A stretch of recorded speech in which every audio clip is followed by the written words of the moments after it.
पुष्कर में कांग्रेस के संगठन सर्जन शिविर में शिरकत करने आ रहे कांग्रेस के वरिष्ठ नेता राहुल गांधी की अगवानी करने अजमेर पहुंचे पूर्व मुख्यमंत्री अशोक गहलोत ने सर्किट हाउस में मीडिया कर्मचारियों से बातचीत करते हुए केंद्र और राज्य सरकार पर जमकर हमला बोला।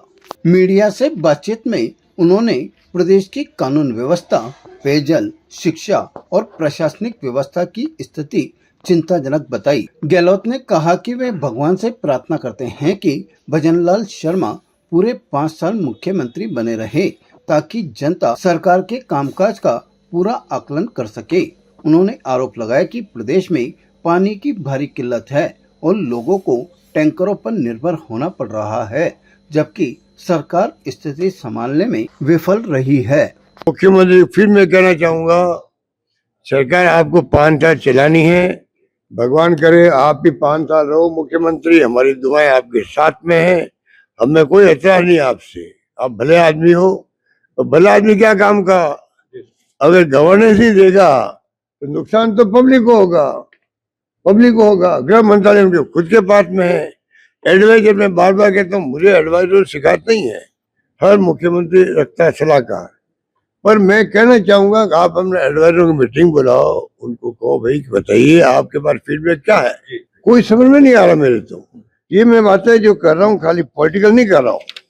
ये बातें जो बिजली अंधेरा पड़ा हुआ है, कल आए डूंगरपुर बांसवाड़ा के लोग, सब 5-6 घंटे बिजली कटौती होती है।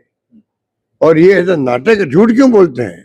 सबसे बड़ी बात वो शिकायत है, अगर मान लो पेट्रोल डीजल नहीं आ रहा पेट्रोल पंप पे, एलपीजी नहीं आ रहा है, अब खुले कहीं भाई हमारी मजबूरी है। ईरान के अमेरिका के वार के बाद में स्थिति ऐसी बन गई है और ये भाव बढ़ रहे हैं। भाव बढ़ते तो इनकम बढ़ती है स्टेट गवर्नमेंट की, केंद्र भाव बढ़ाती है तो इनकम बढ़ती है स्टेट गवर्नमेंट। तो क्या उनमें जो इनकम बढ़ती है कुछ हिस्सा दे सकते हो? क्या नहीं दे सकते? को नहीं दे सकते, हमारी मजबूरी है। वैसे हम तो क्या कहते हैं, जो स्थिति हमारी फाइनेंशियल नहीं देने की, कुछ तो कहो।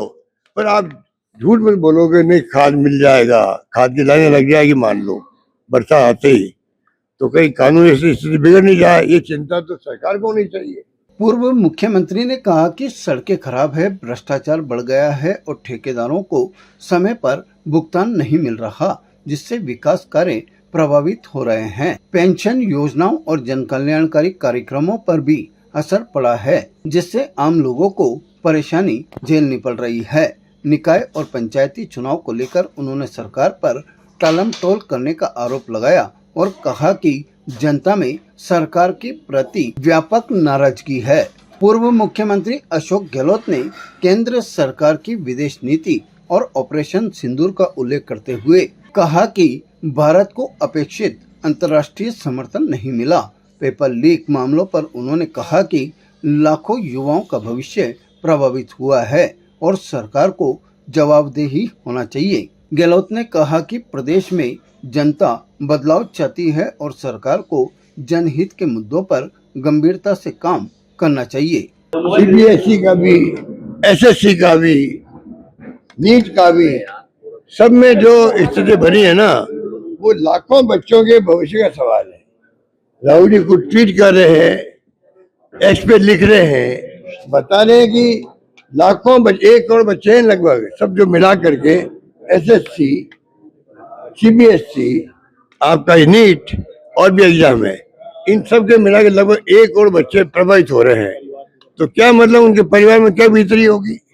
राहुल गांधी जी नेता प्रतिपक्ष की भूमिका निभा रहे हैं और इनको जिस प्रकार से ये माहौल बना दिया देश के अंदर, फासिस्टी माहौल है, डेमोक्रेसी खत्म हो रही देश के अंदर। चेत जाओ देशवासियों, प्रदेशवासियों, नौजवान पीढ़ी को मैं कहना चाहता हूँ, चेत जाओ आप लोग।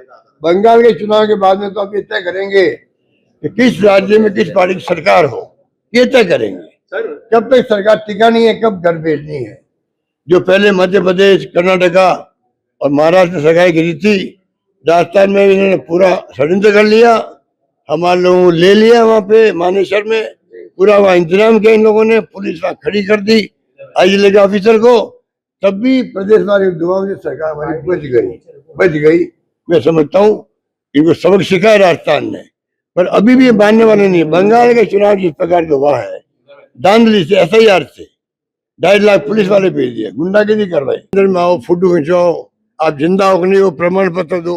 ये काम घर जाकर नहीं मालूम कर सकते क्या? ये एक 80 साल का 90 साल का आदमी जो है, वो जाके वहां पे अपने आप को बताए कि मैं जिंदा हूँ, या मैं मेरी फोटो खींचो, क्या बात है? घर जाके फोटो खिंचवा देवे। आप 60+ 70+ के लोगों को, 80+ लोगों को बुलाओ, कैसे काम चलेगा? दवाई मिल नहीं रही है। हमारी चिरंजीव योजना थी, वो जो है कमजोर कर दी उसको।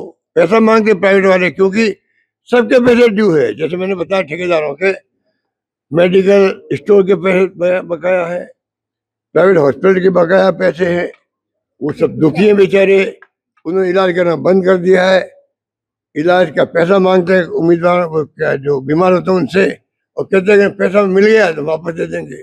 तो सरकार को चाहिए, जो वादे कर रहे हैं, एक ऐसा मैकेनिज्म डेवलप कर दे, अगर वास्तव में, और फिर पैसा उनको दे, सुनिश्चित करे, जिससे पैसा तुमने लिया 25,000, 50,000, 2 लाख, 4 लाख, 5 लाख, वापस देना सुनिश्चित करे सरकार। ये सरकार होती है। पर वो तो दवाएं नहीं मिल रही है, ऑपरेशन होना बंद हो गए, पैसा मांग रहे हैं वो लोग। ताज़ा खबरों के लिए देखते रहें सरेराह न्यूज। अपना फोन उठाएं और सब्सक्राइब करना ना भूलें।